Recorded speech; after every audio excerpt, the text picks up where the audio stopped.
Hey, what's going on, folks? This is Keith, and you're watching Barbour's Auto Help. In today's episode, I'm going to show you how to remove and install a starter on a 2012 to 2018 Ford Focus 2.0 equipped with a DPS6 transmission. Now, in this video, I'm going to be demonstrating the removal and installation process with the engine out of the vehicle. I think it gives a little bit more clarity as to what actually goes on, because in a real-world scenario, this is the area you're going to be working in, and there's not that much room to stick a camera up in there to show you what's going on. Also, since the engine is out of the vehicle, the procedure for lifting and supporting the vehicle properly will not be shown. Of course, you will need to at least lift the front end of the vehicle up to gain access to the starter. Please reference your repair manual for the information on how to do that properly. Now, before we get started, you'll see that I'm not wearing gloves in this video. I would highly advise you to wear some kind of protective gloves while working on automobiles, whether it be nitrile gloves or latex gloves. Whatever you're not allergic to, wear that to protect your health. Also, please wear safety glasses or goggles. And before you get started, it's also recommended to disconnect the negative battery clamp on the battery. Be sure to disconnect it and isolate it from the battery post.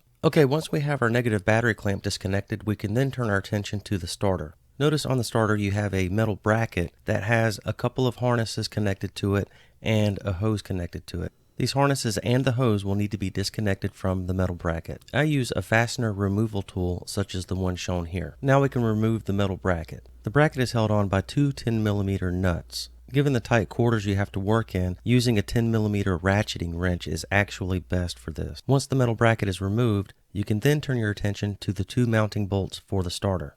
In my opinion, it's best to use a 13mm ratcheting wrench for this. After the bolts have been removed, go ahead and disconnect the oil pressure switch. This will be found just above your oil filter. Go ahead and dislodge the starter. Once the starter has been dislodged, you can then manipulate the starter in order to make it easier to get to the primary and secondary circuits of the solenoid. You'll need to remove the two nuts that connect the circuits to the starter solenoid. Start by removing the smaller nut. This is the nut that holds the primary circuit to the solenoid. It's very important that this nut is removed first, and I'll explain more later. I've found that using a 10mm deep well socket with a 1/4" drive ratchet works really nice for this. Now we need to remove the 13mm nut from the secondary circuit on the starter solenoid. Now before we remove this nut, be sure you have a good grip on the starter and that you're supporting the starter well. Don't ever let the starter just dangle on the wiring. You want to make sure it's supported, and also whenever you disconnect the wiring from the starter is only going to be held up by your hand, so don't let it fall on your face. In this application, I found that a 13mm deep well socket and a 1/4" drive ratchet works really well. Now, once your fasteners are removed, you can then remove the harness from the solenoid. Now it's time to remove the starter.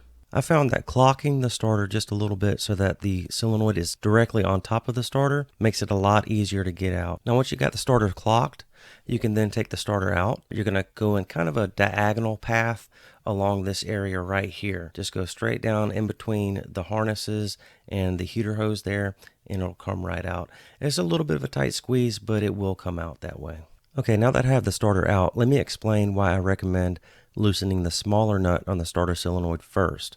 So you can see here, the stud that smaller nut sits on is rather small, and it kind of sits on the side of the starter solenoid. And the starter solenoid is kind of brittle where that stud goes into it right there. So if that were the only thing having torque applied to it, and that is what would happen if that were the last nut that you were to loosen, it'll want to break free from the starter solenoid there. And I've actually done this a couple of times. I had to learn the hard way. So loosen the small nut first before you loosen the larger nut. That larger nut being tightened down gives that bracket that the circuits are seated in a little bit more support, and it helps to hold that smaller stud in place so that it doesn't break away from the starter solenoid. Now, while you have your starter out, there's a couple things you want to consider and check. One, be sure that the insulator that goes between the bell housing or the block and the starter is installed correctly and that it's there. Also, there's a seal that's glued onto the starter itself that actually seals between the starter and the bell housing. Be sure that that seal is still present on the starter if you're reusing the starter, but if you're replacing the starter, chances are the new starter is going to come with a new seal on it. Now, that being said, installation is basically the reverse procedure. The only special instructions I could give you would be to tighten up the larger nut on the starter solenoid first and then the smaller nut last. Now, unfortunately, I don't have any torque specifications for you. Please reference your repair manual for that information. So that's pretty much all there is to it, guys. I really do appreciate you guys watching. Before you attempt this or apply any of this knowledge, please read the entire description down below this video, and also please read the disclaimer at the very end of it. There may be some things I need to clarify. That's where I do that. Please read that, guys. Also, guys, I'd like to take this moment to invite you to check out my other channel. It's called Be Still. The videos you'll find there are designed to create a peaceful and relaxing atmosphere. So whenever you're done busting your knuckles and stressing out over replacing your starter, click on over to my new channel and relax. Hey, thank you so much for watching, guys. Y'all have a nice day.